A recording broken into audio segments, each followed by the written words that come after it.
मोहन सुघर नारी अलबेली कहाँ से।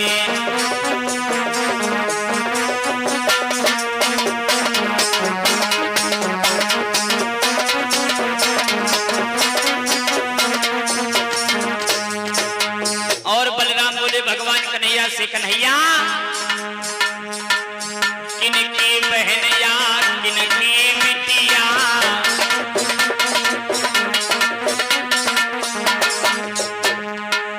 किनकी बहन या किनकी बिटिया,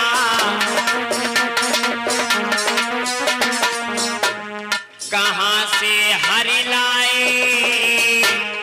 ओ कन्हैया, कहाँ से हरि लाए मोहन सुगर नारी अलबेली कहाँ से।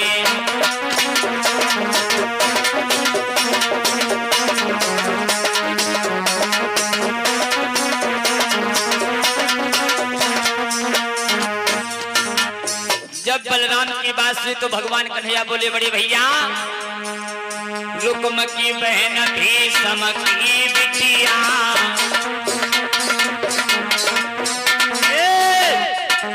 रुक्म की बहन भीष्म की बिटिया,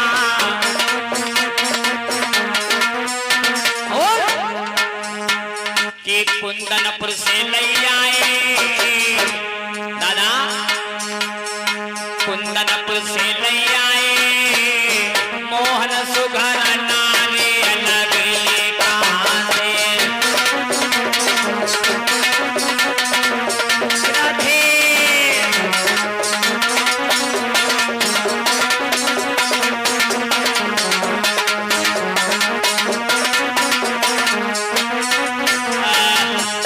भगवान कन्हैया ने जवाब दिया, बड़ी भ्राता इसका भाई जो रुकुमचंद है, इसका विवाह चंदेरी के राजा शिशुपाल जो रिश्ते में रुकुमचंद का सगा साला उसके साथ में ठीक कर रहा था, मैंने इसे अधर्म से बचाया। बलराम बोले, बड़ा ही कसाई भाई है, एक काम करो मोहन, तुम्हें इस रुक्मिणी की रक्षा करना, ये जितनी फौजें हैं सब हमारे हल मूसल के भरे की हैं। क्या किया बलराम ने भैया, एक और से झुके बलदाओ और मर्दो ध्यान बिसर नाय जाए, बड़े कठिनी फौजे भैया और शिशुपाल लगो तो बराबर जाए।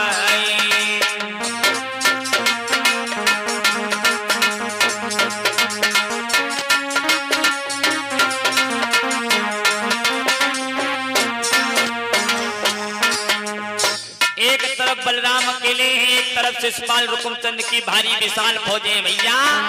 क्या किया बलराम ने, और भरे हनैया जब पूरब से, अरे और पश्चिम में देता लगाए गए, भरे हनैया जब उत्तर से, अरे और दक्षिण में देता मिलाए बलदाऊ के अजमारन में। फौजे हाय हाय चिल्लाए, कोई कोई रोवती है लड़कन को, कोई कोई पुड़खन को चिल्लाए, मुखन देखो है दुल्हन को, और भोरे को नाले फिकराए, एक को मारे तो मर जावे, सरो खोपा खाए मर जाए, 10,000 जवान को फांसे, और दे मूसल की ठोक लगाए, भोगे भज गए रुकुमचंद की, मर्दो ध्यान करना जाए।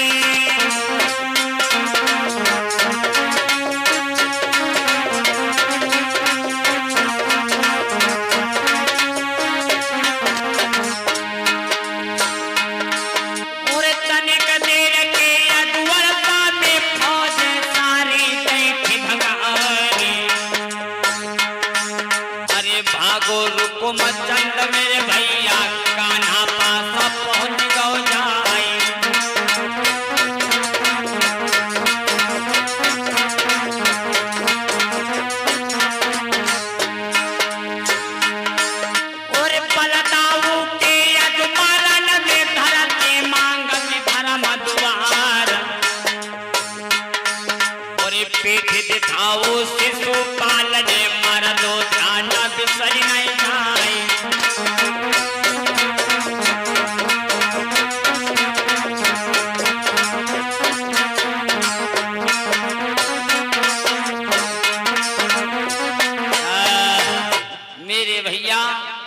बलराम अकेले समस्त फौजों को संहार के भगा दिया। शिशुपाल चंदेरी का राजा रण में पीठ दिखा के भाग पड़ा। ये जो शिशुपाल था भगवान कन्हैया के सगे बुआ का लड़का था। मेरे भैया जब शिशुपाल पीठ दिखा के भाग पड़ा, रुकुमचंद भगवान कन्हैया के पास में पहुंच गया। जवाब दिया, हे द्वारकाधीश, तुमको मुझसे कुश्ती लड़ना होगा। अगर आप मुझसे कुश्ती में जीत गए तो तुम मेरी बहन को लेकर द्वारकापुरी जाओगे, अन्यथा यहीं छोड़ जाओगे। भगवान कन्हैया ने जवाब दिया, ठीक है रुकुमचंद, मैं तुमसे कुश्ती की लड़ने के लिए तैयार हूँ। रुक्मिणी बोली, पिया तुम मेरे भैया से कुश्ती मत लड़ो, तुम मेरे भाई से नहीं जीतोगे। क्यों? रुक्मिणी बोली, रोई के सुनो पिया, मेरो भैया जबर तुम महल के हो निकट ठहर जाओ पिया, मेरो भैया जबर तुम महल के हो निकट ठहर जाओ पिया।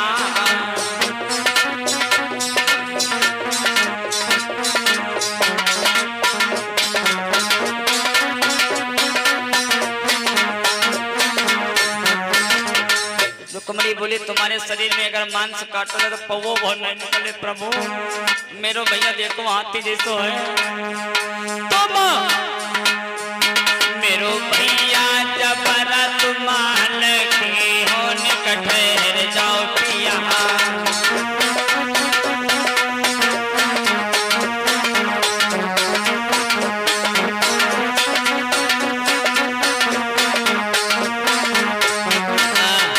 रुक्मिणी बहुत समझाया भगवान श्याम सुंदर को। भगवान श्याम सुंदर बोले, रुक्मिणी तुम मुझ पे विश्वास रखो, चुपचाप रथ में बैठी रहो।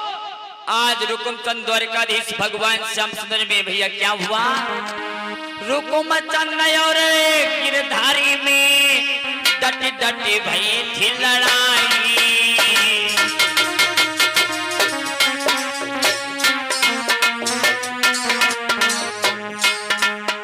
और आगे बढ़ के मनमोहन ने वके छाती पे लात तुम्हारी।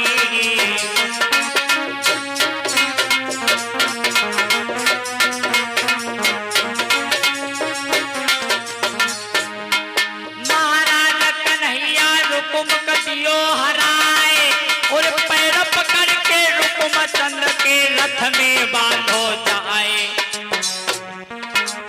इस समय रुकुमचंद भगवान कन्हैया से कुश्ती में हार गया। दोस्तों, भगवान कन्हैया ने रुकुमचंद के पैरों को पकड़ के अपने रथ में बांध लिया, सर के बल खींचते हुए लेके चले हैं। भैया दशा देखे बलिदाओ आज तो कान से बोले हैं। भैया लख बलराम ने दशा आज तो कृष्ण से बोले हैं।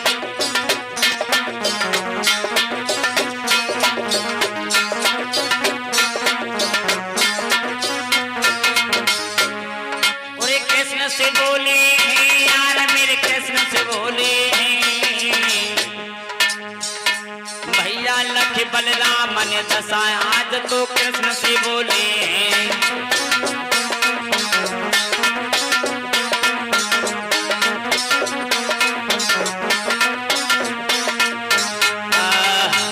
मेरे दोस्तों, जिस समय भगवान कन्हैया सर के भर खींच के लेके चले, बलराम ने रोक लिया, ठहर जाओ कन्हैया, ये कौन है?